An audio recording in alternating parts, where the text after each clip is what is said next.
नमस्कार दोस्तों, वर्मा जी टेक्निकल में आप सबका स्वागत है। और दोस्तों ये हमारी मध्य प्रदेश जीके जीएस की सीरीज़ चल रही है, यानी कि हम मध्य प्रदेश का सामान्य ज्ञान पढ़ रहे हैं। और सामान्य ज्ञान में भी ये हमारा वीडियो पर्यटक स्थल के बारे में, और ये आज हमारा पर्यटक स्थल के बारे में तीसरा वीडियो है। इससे पहले मैं दो वीडियो बना चुका हूँ। अगर आपने वो वीडियो नहीं देखा तो जाकर देख सकते हैं।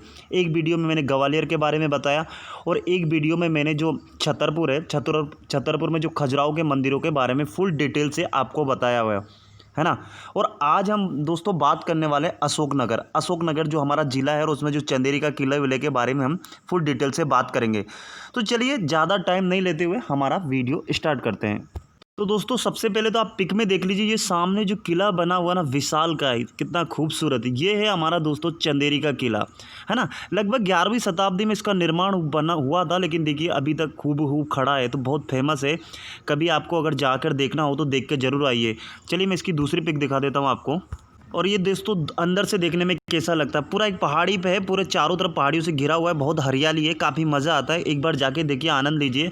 काफ़ी टूरिस्ट पैलेस है ना, एक बार ज़रूर जाके देखिए। अब जान लेते हैं इस किले की खासियत के बारे में।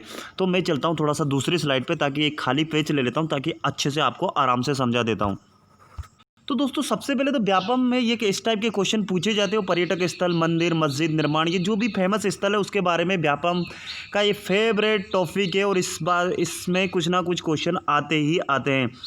तो अगर आपसे पूछा जाए कि बताइए चंदेरी का किला किस ज़िले में आता है, तो आप क्या लगा कहेंगे कि ये आता है हमारा किस ज़िले में पड़ता है? ये पड़ता है हमारा अशोकनगर में, है ना। अशोकनगर गुना है ना, गुना अशोकनगर जिला देखा होगा ना वो। तो हमारा किस ज़िले में आता है चंदेरी का किला? ये आता है हमारा दोस्तों अशोकनगर में। तो दोस्तों इस किले का निर्माण है ना, एक राजा हुआ करते थे। राजा का नाम है दोस्तों क्या? कीर्तिपाल। आपसे अगर पूछा जाए कि इस किले का निर्माण किसने करवाया, तो एक राजा हुआ करते थे कीर्तिपाल राजा ने इस किले का निर्माण करवाया, है ना। तो हुआ क्या दोस्तों, इस किले की खासियत बात है कि इस किले के अंदर है ना कुछ इमारतें यानी कि किला क्या होता है कि सब तरफ से एक पेग बाउंड्री होता है ना। और उसके अंदर वो जो पहले का जो राजा महाराजा रहते थे, तो उसके अंदर ही वो सारी क्रियाएं होती थी, उनके जीवन जीने की शैली।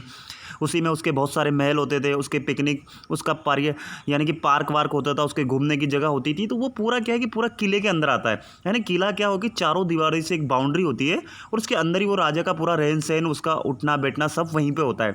तो वो किला होता था। तो सीधी सी बात है, ये जब चंदेरी का किला है अशोकनगर में है, तो इस किले में भी कुछ बिल्डिंगें होगी, कुछ इमारतें होगी। तो मैं उन कुछ बिल्डिंगों के नाम मैं आपको बता देता हूँ। तो देखिए दोस्तों, इसमें एक तो है क्या है, एक तो जौहर कुंड है ना, मैं बताऊंगा और डिटेल में। एक क्या है, एक तो इसमें अंदर है जौहर कुंड, जो अभी भी है, काफ़ी देखने के लायक फेमस जगह है। क्या है? जौहर कुंड। एक तो इस किले के अंदर है जौहर कुंड, ठीक है। एक दूसरा है इसके अंदर दोस्तों नौखंडा महल। क्या है? नौखंडा महल। यहाँ पे लिख देता हूँ मैं, नौखंडा महल। आपसे पूछा जाए कि बताइए नौखंडा महल कहाँ है, तो आप लगा कहेंगे चंदेरी में है। चंदेरी कहाँ है? अशोकनगर में, नौखंडा महल, है ना, नौखंडा महल। और एक और है दोस्तों, एक हवा महल। मध्य प्रदेश का एकमात्र हवा महल हमारा कहाँ है? अशोकनगर में। अशोकनगर में पूछे तो कहाँ? चंदेरी के किले में। तो ये व्यापम इस टाइप के क्वेश्चन आपसे पूछता है ना। तो ये बात आपको ध्यान देना है, बस कुछ नहीं, सुनते जाओ, देखते जाओ, और याद रखो कुछ नहीं है भाई। अशोकनगर जिला है, उसमें चंदेरी का किला है। किसने बनवाया था? बोले कीर्तिपाल राजा ने बनवाया था। इस किले की क्या खासियत है कि इस किले में अंदर दोस्तों जौहर कुंड है, और नौखंडा महल है। इसी प्रकार हवा महल इस किले के अंदर है ना। इस किले की प्रमुख ये क्या है? इमारतें हैं। इसके अलावा दोस्तों इसी किले में क्या है, लगभग नहीं, 3 दरवाजे इस किले में। तो एक दरवाजे को बोला जाता है खूनी दरवाजा। क्या बोला जाता है? आप सिर्फ याद रखो, क्या बोला? एक दरवाजा जिसका नाम है खूनी दरवाजा। तो एक इसमें खूनी दरवाजा है। तो वो अगर आपसे पूछा जाए कि बताइए खूनी दरवाजा किस किले में है, तो आप बताएंगे क्या बताएंगे कि बोले चंदेरी के किले में। इसी प्रकार एक और है हाथीपोड़। क्या? हाथीपोड़ी जिसको बोलते हैं। तो ये हाथीपोड़ी सॉरी दोस्तों, हाथीपोड़ी नहीं, हवा पोड़ी। सॉरी, मैं हाथीपोड़ वो उसका ग्वालियर के किले का नाम याद आ गया, तो वो नहीं बोल रहा हूँ मैं। इसमें एक हवा पोड़ी, क्या नाम है? हवा पोड़ी।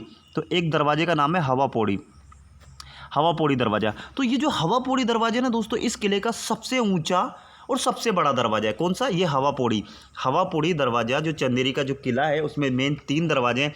एक दरवाजे को खूनी दरवाज़ा बोला जाता है, एक दरवाज़ा को हवा पोड़ी दरवाज़ा बोला जाता है। तो जो दोस्तों ये हवा पौड़ी दरवाज़ा है ना, ये इस महल का सबसे ऊंचा और सबसे बड़ा दरवाज़ा है। तो ये बात आपको याद रखना है। क्या क्या है, फिर से मैं एक बार दोहरा देता हूँ कि चंदेरी का किले का निर्माण करवाया था कीर्तिपाल राजा ने। इस किले में प्रमुख इमारतें हैं, जौहर कुंड भी इसी में है, नौखंडा महल इसी में, और हवा महल इसी में। इसी प्रकार इस किले में 3 दरवाजे हैं। 3 दरवाजे हैं, उनमें से एक दरवाजे का नाम है खूनी दरवाज़ा और दूसरा दरवाज़ा हवा पौड़ी दरवाज़ा। और ये हवा पौड़ी दरवाज़ा है ना दोस्तों, ये सबसे बड़ा दरवाज़ा है इस किले में। ठीक है, इसके बाद एक और दोस्तों, ये जो जौहर कुंड है इसके बारे में थोड़ा सा मैं बता देता हूँ। एक बार क्या हुआ था कि जब बाबर का शासन चल रहा था, बाबर ने जब आक्रमण किया था, तो उस समय क्या है कि जब इस किले पे उसने आक्रमण किया था, तो इस किले में है ना जो दोस्तों जो राजपूत रानियां थी ना, तो 800 रानियों ने, है ना, 800 रानियों ने एक साथ जोहर किया था। जोहर किया था मतलब क्या होता है कि जब क्या है कि पहले के राजा महाराजा क्या करते थे कि पहले की रानियां वानियां बहुत वो होती थी, अपने पति के प्रति या अपने राजा के प्रति बहुत वफादार होती थी। तो जैसे ही उनको लगता था कि हमारे शोहर पे यानी कि हमारे पति पे यानी कि उन पे कोई आक्रमण हो जाता और वो मर जाता, तो उसके बाद जो आक्रमणकारी है यानी कि जो भी आक्रमण करता, जैसे बाबर ये, तो उनकी आबरू इज्जत के लिए वो क्या करती थी, अपने आप को ना एक बहुत बड़ा सा कुंड होता था जिसमें आग जलती रहती थी और उसमें सबके सब कूद जाया करती थी, यानी कि उसको बोलते हैं जोर। तो इसमें है ना दोस्तों 800 रानियों ने, ये एक फैक्ट याद रखना, 800 राजपूत रानियों ने इसमें जोर किया था इस किले में। इसलिए इसको पूरा का पूरा क्या ये क्या बताऊँ, कितनी दर्दनाक वाली कहानी होगी, है ना। तो इसलिए बाबर के समय में 800 रानियों ने यहाँ पे जोर किया था। जोर तो आप समझ ही गए, यानी कि किसी कुंड में अपने आप को समा देना, यानी कि उस आग में वो बिना अपनी जान की परवाह करे कूद जाया करती है ना। अब तो खैर होता नहीं है, लेकिन उस ज़माने में भाई इतना होता था, इतना प्रेम लगाव होता था आपस में अपने पति के प्रति, है ना। तो आजकल तो ऐसा देखने को मिलता नहीं है, लेकिन ठीक है, अच्छी बात है, ये रुक गया। उस समय की जो भी होती थी, लेकिन ये बहुत बड़ी बात होती थी कि 800 लोग एक साथ किसी एक ही जगह पे मरना। भाई आजकल तो हम थोड़ा भी जल जाते हैं तो हमें कितना दुख होता है, कितनी तकलीफ होती है, लेकिन उस समय वो अपनी जलकर पूरी जान दे दिया करती थी। बड़ी बात है ना दोस्तों, तो ये बहुत बड़ी बात है। और दोस्तों इस किले के बारे में थोड़ा सा और जान लेते हैं।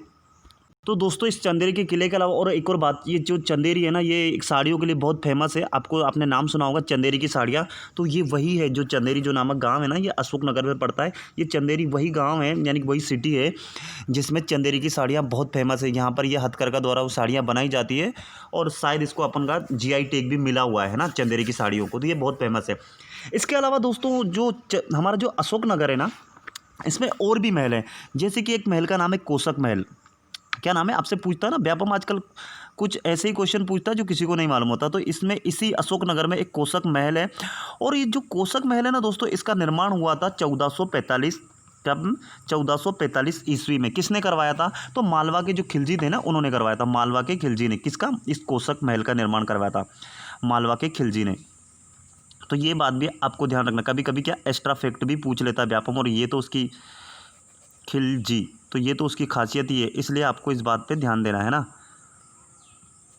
ये खिलजी, तो अशोकनगर में ही एक कोसक महल है। इसका निर्माण कब हुआ था, आपसे निर्माण पूछा जाए तो 1445 ईस्वी में हुआ था। किसने करवाया था, तो जो मालवा के खिलजी थे उन्होंने, इस मालवा के मोहम्मद खिलजी, मैं पूरा नाम बता देता हूँ, मोहम्मद खिलजी थे, उन्होंने इस किले का निर्माण करवाया था।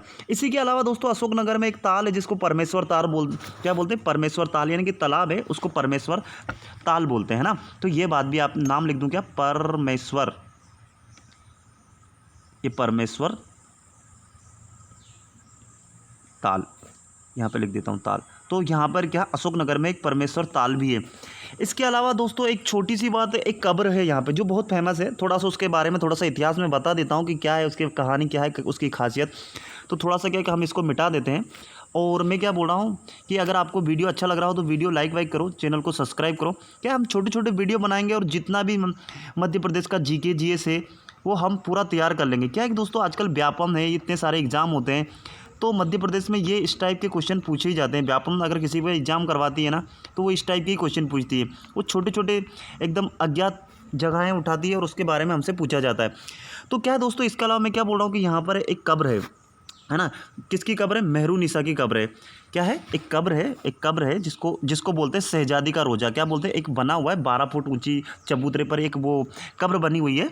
तो उसको क्या बोलते हैं, मैं लिख देता हूँ, शहजादी का रोज़ा बोलते हैं उसको। क्या बोलते हैं, आपसे पूछा जाए, अगर आपने बोला कभी नहीं सुना होगा ना तो आप थोड़ा ध्यान दे लेना। शहजादी का क्या बोलते हैं, शहजादी का रोज़ा बोलते हैं, शहजादी का रोज़ा। ये कहाँ है, हमारा अशोकनगर में है ना, अशोकनगर में। तो अशोकनगर देखिए कितनी फेमस जगह है, अपन नहीं पढ़ेंगे तो कैसे मालूम चलेगा।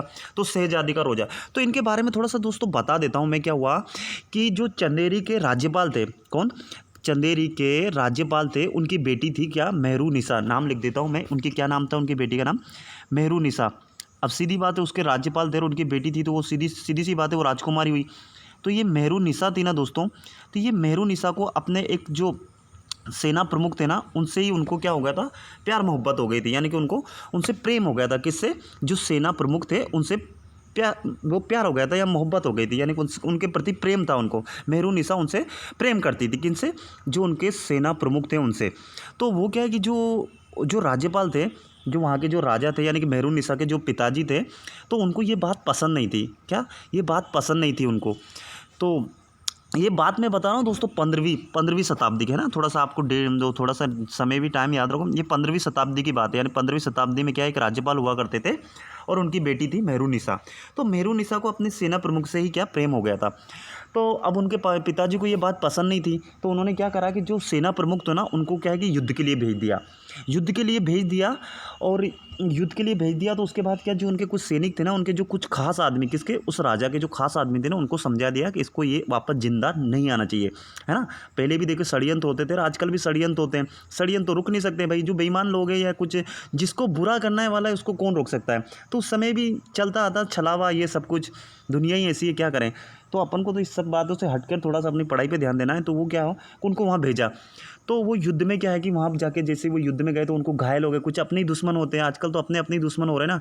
तो उन्होंने क्या, वो घायल वायल हो गए, लेकिन वो वहाँ मरे नहीं। और वो कैसे नहीं कैसे, किसी ना किसी तरीके से वो कहाँ, जहाँ से वो गए थे वापस आ गए। अब वहाँ से वापस आ गए तो उनकी हालत देख के ना, वो जो मेहरुनिसा थी वो वहाँ से आई, और वो वहाँ आए और वो लड़खड़ाते गिर गए। और हुआ क्या, लड़खड़ा के गिर गए, और वहीं पर वो जो सेना प्रमुख थे उनकी मौत हो गई, यानी कि वो उनका वहीं पे स्वर्गवास हो गया। तो इस बात को जो मेहरुनिसा ना सहन नहीं कर पाई, और उन्होंने भी वहीं अपनी जीवन लीला समाप्त कर ली। यानी कि उन्होंने भी, जो मेहरुनिसा थी ना, उन्होंने भी अपने प्राण त्याग दिए। अब इस बात का जो जो राजा थे उनको बहुत अफसोस हुआ। तो बहुत अफसोस हुआ ना, तो उन्होंने क्या करा कि वहीं पर एक कब्र बना दी गई, जिसको शहजादी का रोज़ा, यानी कि उस कब्र बोला जाता है। 15वीं शताब्दी की बात है। तो ये बात भी हमारी कहाँ पर, ये भी कहाँ है हमारी, ये कब्र भी कहाँ है हमारी, अशोकनगर में। तो ये छोटी छोटी बातें, ऐसा ये लगभग पूछा ही जाता है, तो ये बातें हमको ध्यान रखना है। और ऐसे कहानियों के माध्यम से पढ़ेंगे तो हमको हर चीज़ याद हो जाएगी। तो वीडियो अच्छा लग रहा हो तो वीडियो को लाइक करें, जिसने चैनल सब्सक्राइब नहीं किया वो चैनल को सब्सक्राइब कर ले, है ना। और इसके बगल में जो बेल आइकन का बटन है उसको प्रेस कर दे। इससे क्या होगा कि दोस्तों, अगली बार मैं जो भी वीडियो बनाऊंगा ना, उसका नोटिफिकेशन आपके पास आ जाएगा, है ना। और आप अगर किसी दोस्त की सहायता करना चाहते हैं कि हाँ भाई मिलजुल के पढ़े, तो वीडियो शेयर कर सकते हैं ना। और कोई बात पूछना चाहते हैं और कुछ आपको ज्ञान है ना, कुछ बताना चाहते हैं, तो नीचे कमेंट कर दे भाई। उस कमेंट को और भी बच्चे पढ़ेंगे, उनको भी ज्ञान, उनका भी ज्ञान बढ़ेगा। आपस में क्या है कि वार्तालाप करने से ही क्या ज्ञान बढ़ता है ना भाई। छुपाने से कोई ज्ञान नहीं ना, वो वहीं वहीं मिट जाता है। तो इसको है ना थोड़ा जाहिर किया करो, इसलिए नीचे कमेंट कर दिया करो। कुछ खास बात आपको मालूम है तो वो भी बता दिया करो, है ना। कुछ एक्स्ट्रा फैक्ट होते हैं ना, वो आपको नीचे कमेंट कर दिया करो, है ना। तो इसी के साथ मैं विदा लेता हूँ। जय हिंद, जय भारत, आपका दिन मंगलमय हो।